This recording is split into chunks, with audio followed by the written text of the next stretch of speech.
Nusantara, where legends are born. To the roar of the stadium, hearts are sworn. With a thousand island spirit. Akhirnya, musim baru 2025-2026 benar-benar mulai bergulir. Agustusan bukan cuma menjadi kenangan untuk perjuangan pahlawan, tapi juga menjadi perjuangan setiap punggawa timnas Indonesia. Kini tengah mati-matian di klub masing-masing.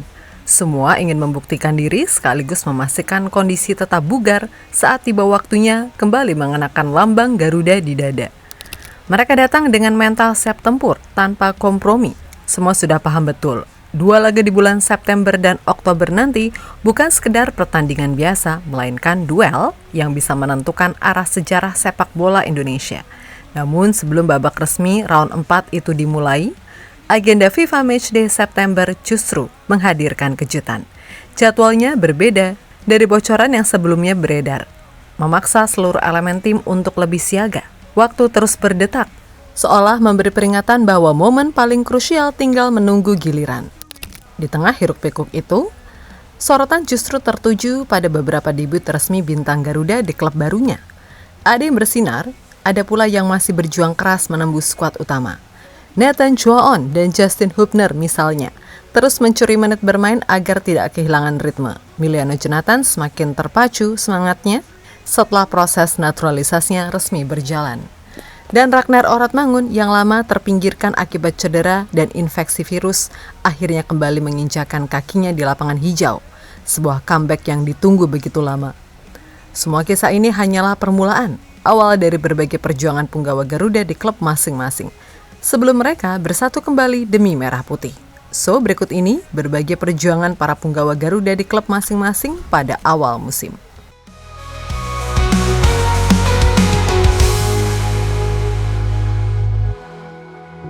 With each step, with each goal we score, we carry the hopes of those who came before.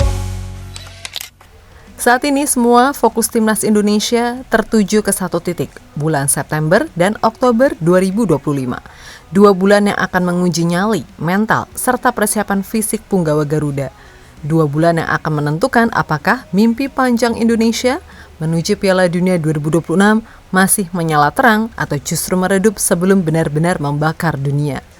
Bayangkan, tinggal 2 laga yang bisa jadi pembeda. Tinggal 2 pertandingan yang mungkin akan kita kenang sebagai awal sejarah atau akhir cerita. Itulah kenapa persiapan di level klub sekarang terasa jauh lebih berat daripada biasanya. Karena setiap menit bermain, setiap duel perebutan bola, bahkan setiap keputusan kecil di lapangan klub bisa saja berimbas pada kondisi timnas. Dulu Indonesia sering dipandang sebelah mata. Dalam turnamen besar Asia, kita sering dianggap hanya sebagai pemanis atau pengisi slot. Namun lihatlah sekarang, Garuda sudah mengapakkan sayap lebih lebar. Dari perjalanan round 3 sampai akhirnya menembus round 4, kualifikasi Piala Dunia 2026, Indonesia kini sudah masuk jajaran tim yang benar-benar diperhitungkan. Perubahan ini tentu tidak datang begitu saja. Ada perjuangan panjang di balik layar. Ada peluh dan air mata yang ditumpahkan oleh para pemain, baik di timnas maupun di klub mereka. Drama semakin panas ketika jadwal resmi FIFA Matchday September diumumkan. Sebelumnya, Alex Pastor sempat membocorkan bahwa Garuda akan menghadapi Kuwait pada 6 September. Fans sudah ramai membicarakan, media sudah menulis analisis. Bahkan beberapa sudah bikin prediksi line up. Ternyata semua itu keliru. Dalam jadwal resmi Indonesia justru akan bertemu Kuwait pada 5 September 2025. Lalu menghadapi Lebanon pada 8 September 2025. Perubahan tipis memang, tapi efeknya luar biasa.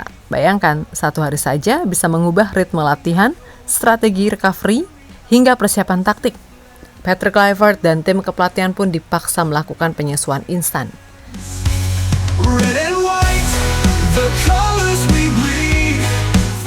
Dan di antara semua pemain, nama Tom Haye mungkin yang paling bikin was-was. Di timnas, dia ibarat jantung. Dialah metronom yang mengatur tempo permainan. Dialah penghubung antar lini. Kalau Tom bermain baik, timnas bisa nyaman membangun serangan. Kalau Tom goyah, ritme tim bisa ikut berantakan.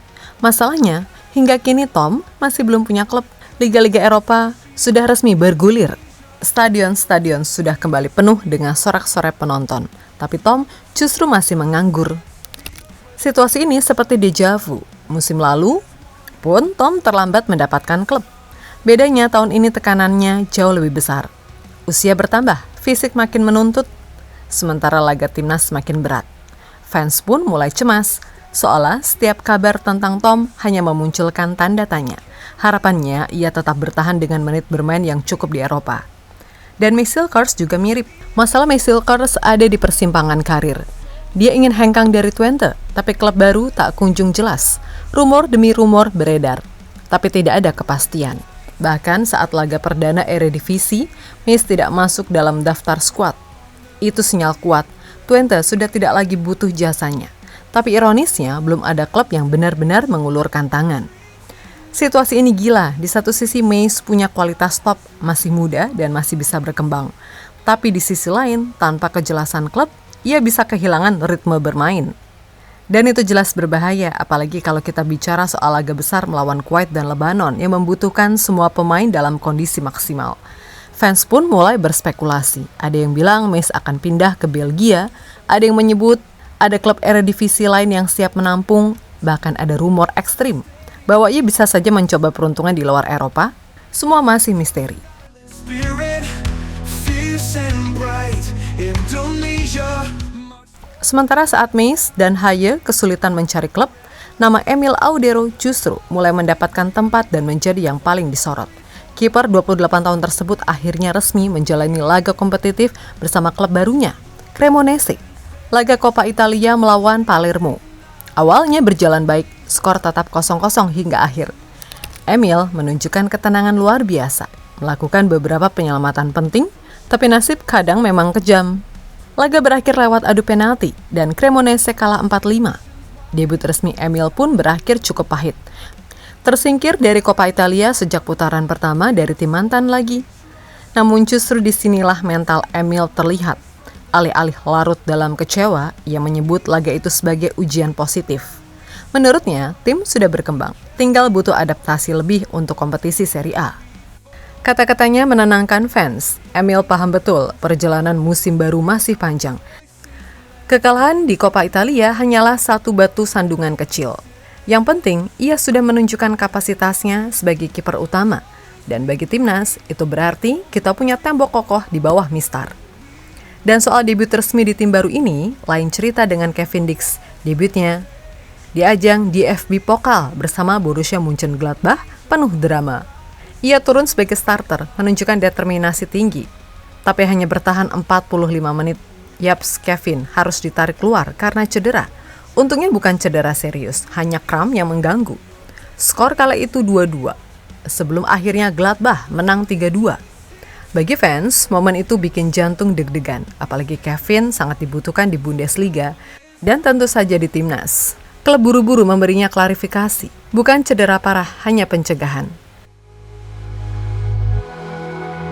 With each step, with each goal we score, we carry the hopes of those who came before.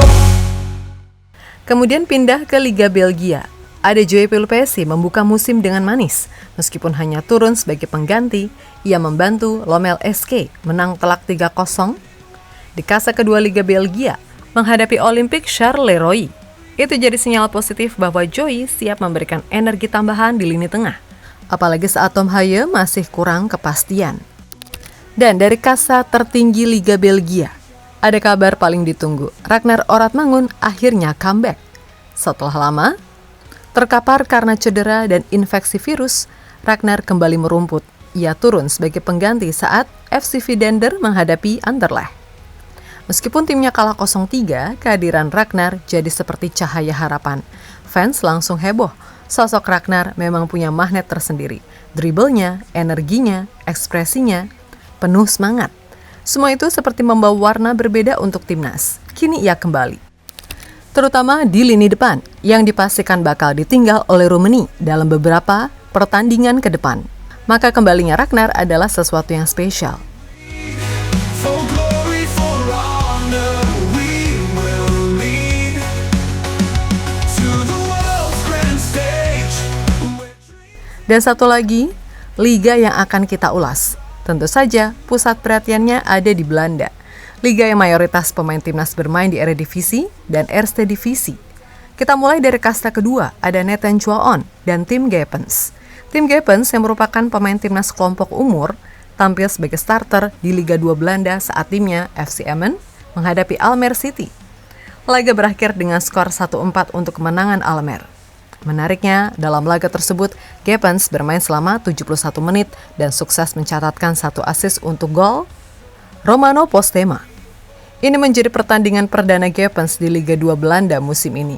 Sementara Nathan Juaon bermain penuh hingga akhir pertandingan saat Willem II berhadapan dengan FC Eindhoven pada pekan kedua Liga 2 Belanda. Pertandingan berakhir dengan skor 0-1 untuk kemenangan FC Eindhoven.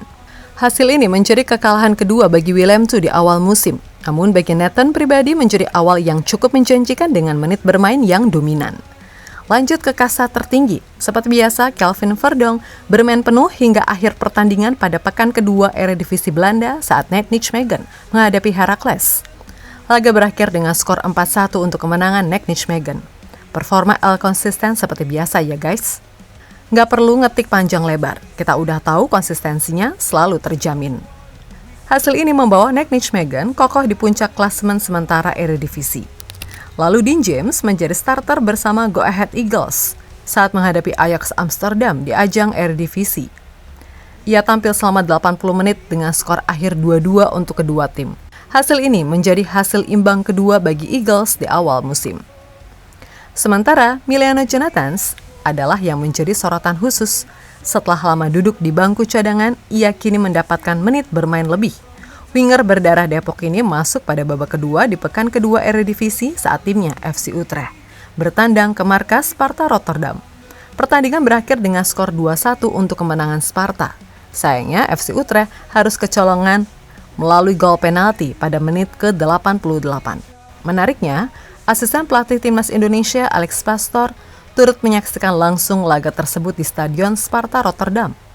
Sebuah tanda bahwa namanya benar-benar masuk dalam skema timnas untuk September. Tak berhenti di situ, Sir Alex yang juga terlihat hadir dalam laga Justin Hubner bersama Fortuna Sittard. Dari tribun ia mencatat, mengamati, dan mungkin sudah merancang laporan detail untuk Kluivert. Pertandingan berakhir dengan skor 1-2 untuk kemenangan Nak Breda. Dalam laga tersebut, Justin juga menerima 1 kartu kuning. Inilah bukti bahwa persiapan timnas bukan hanya soal latihan, ini proyek besar. Dari manajemen pemain, pemantauan langsung hingga analisis personal.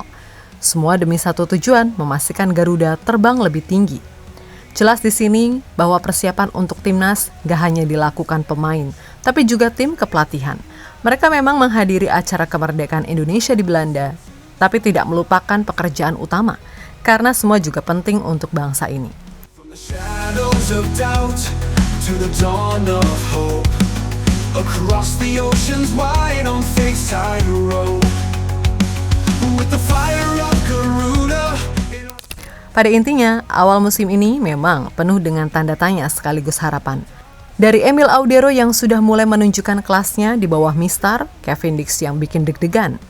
Tapi akhirnya aman dari cedera serius, sampai Emiliano Jonathans yang makin jelas masuk radar timnas. Lalu comeback Ragnar Oratmangun yang seakan memberi warna baru di lini serang Garuda. Semua itu bukan sekedar cerita individu, melainkan potongan puzzle besar yang akan disusun Patrick Kluivert untuk bulan September dan Oktober nanti. Ya, tiap menit bermain di klub, tiap peluh di lapangan latihan, semua adalah investasi untuk timnas. Karena tinggal 2 laga. Hanya 2 pertandingan yang bisa membuka atau menutup pintu sejarah kita menuju Piala Dunia 2026. Maka yang kita lihat sekarang bukan sekedar debut, comeback, atau drama transfer. Ini adalah awal dari perjalanan panjang. Langkah pertama yang menentukan, jalan masih terjal, badai masih mungkin datang. Tapi selama Garuda tetap mengepakkan sayap dengan tekad, harapan itu akan terus hidup. 17-an tahun ini benar-benar terasa makin spesial bagi para penggemar sepak bola. Sekarang kita tunggu bagaimana semua perjuangan ini berpuncak nantinya. Apakah akan tercatat sebagai sejarah emas atau sekedar pelajaran berharga? Yang jelas Garuda sudah terbang lebih tinggi. Dan kali ini dunia sedang menoleh. Dreams ignite. Indonesia, rise into the